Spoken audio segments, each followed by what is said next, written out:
देखिए, इसके पहले हमारे जो प्रोड्यूसर साहब हैं, इन्होंने फिल्म बनाई थी मुकद्दर जी है ना।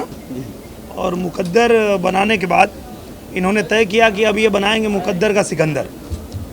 और मुकद्दर का सिकंदर के लिए जिस तरह का किरदार चाहिए था, जिस तरह की स्क्रिप्ट चाहिए थी, वो संतोष मिश्रा जी ने रचा, उन्होंने सुनाया। और एक ऐसे किरदार के बारे में उन्होंने ये फिल्म बनाई जो रियल में थे और उनके गांव के आसपास के ही थे, तो उनको काफ़ी अच्छे से उनके बारे में पता था। तो उन्होंने ये फिल्म बनाने की सोची और मुझे मौका दिया इसमें काम करने का। मुझे बहुत मज़ा आया ये फिल्म करके। और मैं ये कह सकता हूँ कि हम कहते तो हैं हर बार कि नई फिल्म हम कुछ अच्छा नया लेके आ रहे हैं, अलग लेके आ रहे हैं, और कोशिश भी रहती है कि हर बार कुछ नया किया जाए। पर इस बार सच में संतोष मिश्रा जी ने कुछ नया किया है। जैसे कि टाइटल रोल है, टाइटल रोल करना है अपने आप में चैलेंजिंग होता है। और फिर जैसे टाइटल है उधर एक सिकंदर वाला है जी, मतलब कितना आपने इस बायोपिक पे जिनके बारे में है उनके बारे में आपको कितना पता था या हाँ, मुझे काफ़ी पता इसलिए भी था क्योंकि 2007 में जब संतोष मिश्रा मिले थे, तब से लेके और 2018 तक उन्होंने कई बार उनके बारे में मुझे बताया, उस स्क्रिप्ट के बारे में बताया। पर संयोग ऐसा हो रहा था कि वो बन नहीं पा रही थी फिल्म। किसी ने हिम्मत नहीं दिखाई कि भोजपुरी में बायोपिक बनाएंगे, पता नहीं कैसा रहेगा। पर जब हमारे शमीम भाई, वसीम भाई, ये लोग सुने स्टोरी को, तो इनको भी उतना ही अच्छा लगा। और एक और ख़ास बात, मुकद्दर का सिकंदर जो फिल्म है, उस टाइटल के पीछे कारण ये भी है कि मैं भी हूँ और मेरे भाई भी हैं। अब फिल्म देखने के बाद दर्शक तय करेंगे कि कौन मुकद्दर का सिकंदर है। किसी बायोपिक को बनाने में बहुत बड़ा अहम रोल होता है एक कलाकार का। जी। एक कलाकार के लिए कितना बड़ा चैलेंजिंग होता है किसी के बायोपिक को पर्दे पे उतारना हूबहू उसके ही तरह। बहुत चैलेंजिंग होता है क्योंकि नॉर्मली जो ऐसी नॉर्मल फिल्में होती हैं उसमें निरहुआ से काम चल जाता है कि चलो निरहुआ आ गया, अब नाचेगा, गाएगा, मारेगा, पीटेगा, ये इससे हो जाएगा।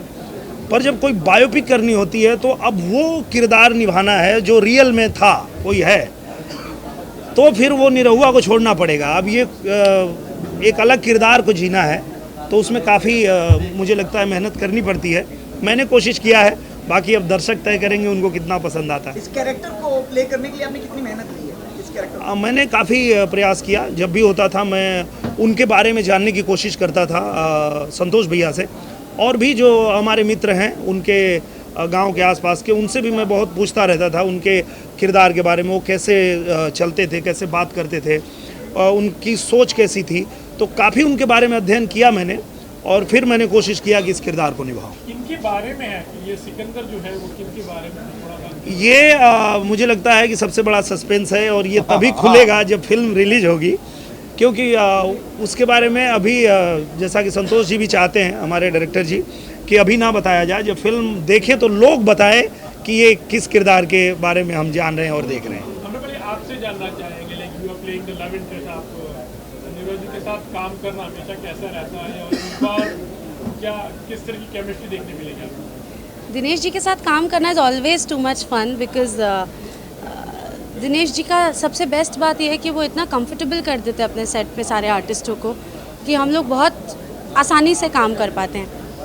और ये जैसे लव इंटरेस्ट तो मैं प्ले करती ही हूँ हर फिल्म में, एंड वो हमेशा बहुत एक्साइटिंग होता है। लेकिन इसमें actually when this is based on a real life of someone, तो इसमें जिस कैरेक्टर को मैं प्ले कर रही हूँ वो भी एक रियल पर्सन ही है जिनको प्ले कर रही हूँ। सो उनके बॉडी लैंग्वेज को उतारना, वो जैसे बात करती थी वो जान के उस तरह से बात करना, उस तरह से रहना। लिटरली जितने दिन तक शूटिंग चलती है मुझे उन्हीं को बन के रहना पड़ रहा था। तो I think that was very, I won't say challenging, बहुत एक्साइटिंग था मेरे लिए, बिकॉज़ हम हमेशा चाहते हैं कि कुछ ना कुछ अलग करें, और इस फिल्म में वो करने का मौका मिला। तो मैं बहुत ग्रेटफुल हूँ वसीम जी को, संतोष मिश्रा जी को। हमेशा मुझ पे इतना ट्रस्ट दिखाते हैं Santosh ji, and I am grateful to my co-actors also, Shamim ji, Dinesh ji. हम लोग ने एक बहुत अच्छी बढ़िया फिल्म बनाई है बहुत मेहनत करके, एंड वी जस्ट होप कि ऑडियंस को भी फिल्म उतनी अच्छी लगे। जैसे पोस्टर से कुछ ऐसे लगता है कि कोई दबंगी टाइप का और एक बहुत पावरफुल कैरेक्टर लग रहा है कुछ। बिल्कुल।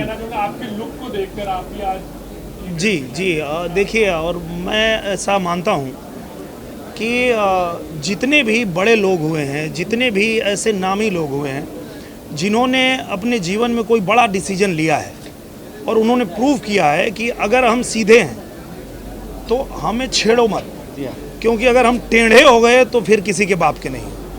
तो इस तरह का किरदार उनका था कि वो बहुत सीधे सच्चे, एकदम पढ़ने लिखने वाले व्यक्ति इंजीनियरिंग कर रहे हैं, और अचानक उनको जब उनके परिवार पे बात आई, उनके ऊपर बात आई, गांव समाज पे बात आई, तो उन्होंने ऐसा रूप पकड़ा कि पूरे हिंदुस्तान को हिला के रख दिया था। जब आप फिल्म देखेंगे तो आप खुद भी उसको समझ पाएंगे। जी हाँ, अब मुझे लगता है कि मेरे ऊपर ऐसा पाबंदी मेरे डायरेक्टर ने लगा दिया है कि आप ना बताएं नाम। संतोष मिश्रा ऐसा चाहते हैं कि जब फिल्म रिलीज हो, लोग देखें तो उनको पता चले कि अच्छा ठीक है, इनके बारे में ये फिल्म बनी है। बायोपिक बनाना कैसे आपने सोचा, कितने वक्त से, जैसे जी ने बताया कि आप काफ़ी जिक्र कर रहे थे, पहली बार अटेम्प्ट कर रहे थे, तो क्या कुछ दिमाग में चल रहा था, जहन में फिल्म बनानी नहीं बनानी, कैसे एक्सेप्ट होगा, और यही इसी पर क्यों बात की? जी बायोपिक की जैसे बात की, संतोष जी ने कहानी जब सुनाई, तो जब कहानी सुनते ही हम दोनों भाई बैठे थे, तो पहला चेहरा जो नज़र आया वो सबसे पहले दिनेश जी का आया कि ये किरदार को दिनेश जी से बेहतर भोजपुरी में कोई नहीं कर सकता। और ये आप देखोगे अभी ट्रेलर देख के चंद मिनट में आपको मालूम पड़ जाएगा कि दिनेश जी ने वाकई में काम बहुत ज़बरदस्त किया है। और जैसा आपने अभी सवाल किया था उनसे कि आपको कितनी मेहनत करनी पड़ी, तो मुझे लगता है कि उन्होंने जो 10-12 साल बताए हैं तो उन्होंने बहुत मेहनत की है उस पर, और उस पर वो खरे उतरे। म्यूजिक की बात करते हैं जी आज म्यूजिक का मौका भी है, बिल्कुल। किस तरह का म्यूजिक रहेगा और कैसे गाने रहेंगे? रोमांटिक तो डेफिनेटली होगा ही। हाँ बिल्कुल, रोमांटिक गाने तो हैं ही, पर सेम टाइम पे इस फिल्म में कुछ जो हमारे पारंपरिक गीतों में जिस तरह का व्याख्यान रहता है किसी किरदार को बताने के लिए, किसी स्टोरी को बताने के लिए, इस तरह का म्यूज़िक भी इसमें रखा गया है, गाना रखा गया है, जो कि पूरी स्टोरी की गंभीरता को बताएगा कि ये किस तरह की कहानी है, किस तरह की स्टोरी है। तो मुझे बहुत अच्छा लगा, और मैं ऐसा मानता हूँ कि मेरे दर्शकों को भी बहुत पसंद आएगा। आम्रपाली, म्यूजिक के बारे में आप सब जानते हैं डेफिनेटली। जी, एक्चुअली हमेशा मेरे फेवरेट्स वही होते हैं, रोमांटिक, डांसिंग, ग्रूवी नंबर्स, लेकिन इस फिल्म में सच दिनेश जी सच में ये बात जो बोल रहे हैं, जो हमारी पारंपरिक धुनें हैं वो इतनी अट्रैक्टिव होती है। आप किसी शादी ब्याह में सुन लीजिए, किसी कहीं पे भी सुन लीजिए, आप उससे अट्रैक्ट हो जाएंगे। और उन धुनों को हमारे म्यूज़िक डायरेक्टर बहुत इस फिल्म में अच्छे से पिरोए हैं। तो इस फिल्म में मेरे वो गाने ज़्यादा फेवरेट हो चुके हैं रोमांटिक से। जब मुकद्दर का सिकंदर की बात करते तो मिस्टर बच्चन याद आता है, अमिताभ बच्चन।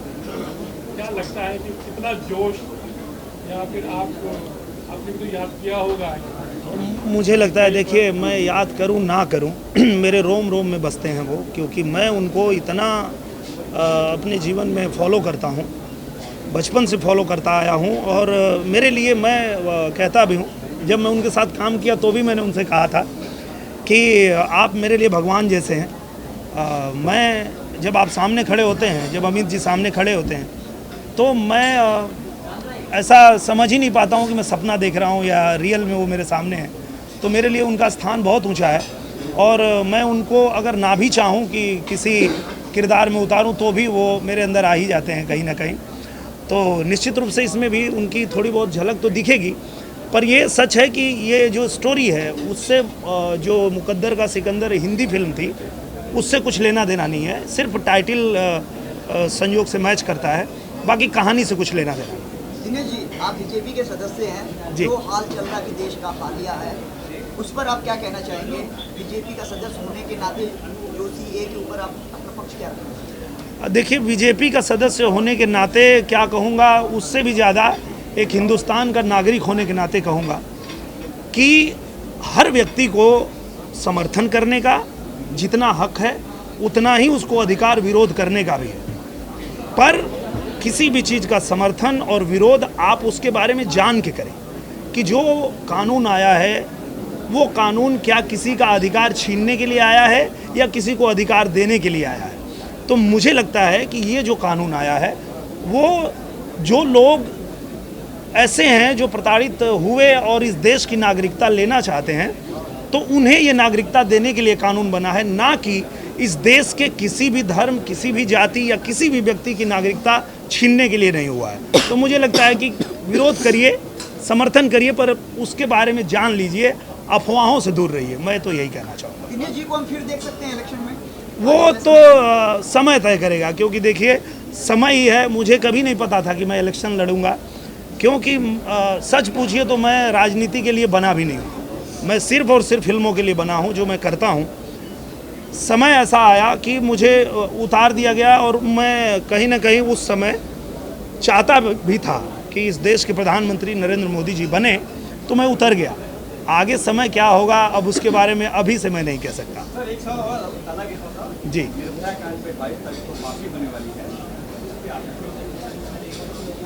होने वाली है कि जिस तरह के जघन्य अपराध के लिए किसी भी दोषी को सज़ा दी जाती है, वो निश्चित रूप से होना ही चाहिए और देर भी नहीं होनी चाहिए। मुझे लगता है कि जब भी कोई अपराध होता है तो अपराधी को जितनी जल्दी सज़ा मिले उतना ही समाज के लिए अच्छा है, ताकि बाकी लोग जो है कभी भी कुछ गलत करने से पहले 100 बार सोचें। अभी दिल्ली में चुनाव है जी, क्या मनोज केजरीवाल को हरा पाएंगे या नेक्स्ट सीएम मनोज जी होंगे? मुझे लगता है ये जनता बताएगी, ये जनता के हाथ में है। मैं ऐसा मानता हूँ और मैं ये हमेशा कहता हूँ कि मैं क्या चाहता हूँ, मनोज तिवारी जी क्या चाहते हैं, मोदी जी क्या चाहते हैं, अखिलेश जी क्या चाहते हैं, आप उस पर बिल्कुल मत जाइए। आप क्या चाहते हैं, इस देश की जनता क्या चाहती है, वो होना चाहिए। तो दिल्ली की जनता जो चाहेगी वही होगा। Thank you. ट्रेलर देखते हैं।